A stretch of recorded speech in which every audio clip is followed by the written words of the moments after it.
Friends, I am Shantanu Nikhra, ex chief manager bank of Baroda, financial consultant, proprietor Kutch consultancy.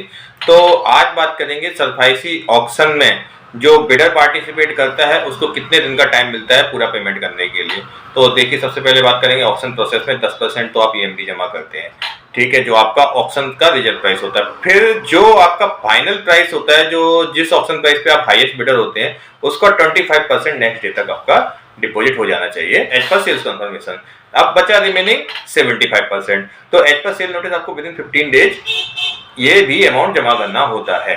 हाँ, लेकिन इसमें कुछ क्राइटेरिया है कि टाइम को अप टू 90 डेज एक्सटेंड कर सकते हैं, लेकिन उसका आपका एग्रीमेंट होना चाहिए, बैंकर्स का कंसेंट होना चाहिए।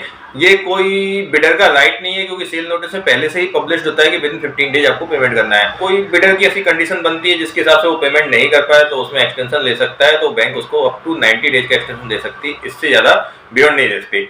अगर बिडर इसमें टाइमली अमाउंट डिपॉजिट नहीं कर पाता है तो उसका जमा किया हुआ अमाउंट फोरफिट हो जाता है और बैंक जो प्रॉपर्टी है उसको दोबारा सेल ऑप्शन पर निकाल सकती है। और सेम चीज बिडर के साथ भी है, अगर बिडर नहीं भर पाया तो उसको भी ये अमाउंट भूल जाना चाहिए कि उसने बैंक को दिया था, चाहे 10% वाला हो या अप टू 25% वाला है। अगर वो उतने में भी जमा नहीं कर पाए रिमेनिंग अमाउंट, तो उसको भी अमाउंट भूल जाना चाहिए, वो बैंक फॉरफिट करने का उसको पूरा राइट है।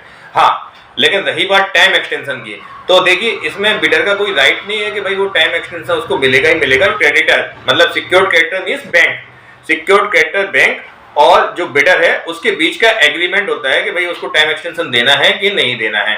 हाँ, हालांकि अगर बैंक उसको रिजेक्ट करती है तो बिडर उसके लिए वो जुडिशियल रिव्यू जा सकता है कि भाई ऐसा क्या है कि हमें डिनाई किया। कई बार क्या होता है, प्रेजुडिस्ड हो जाती है बैंक और बिडर का टाइम एक्सटेंशन नहीं देती, तो बिडर उसके लिए जुडिशियल रिव्यू में जा सकता है कि भाई हमें टाइम क्यों नहीं दिया जबकि दूसरे लोगों को देते हैं। तो ऐसे केसेस बैंक के साथ मिल जाएंगे। तो बैंक नॉर्मली ऐसा करता नहीं है, अप टू टाइम लिमिट दे देता है, लेकिन कुछ सर्कमस्टेंसेस बैंक को नहीं लगता रीजनल, तो वो मना भी कर देता है कि भाई हम नहीं देंगे। तो ये था हमारा video for extension of time for bidder for property purchase under SARFAESI auction. हमारे Kutch consultant SARFAESI consulting and OTS consulting भी प्रोवाइड की जाती है, तो आप मुझे कॉन्टैक्ट कर सकते हैं मैटर्स के लिए, ओनली पेड कंसल्टिंग। और हमारे कच्छ कंसल्टेंसी के ऐसे नॉलेजेबल वीडियो आते थे, तो आप मेरे चैनल को सब्सक्राइब कीजिए और हमें फॉलो करिए सोशल मीडिया पर। And finally thank you.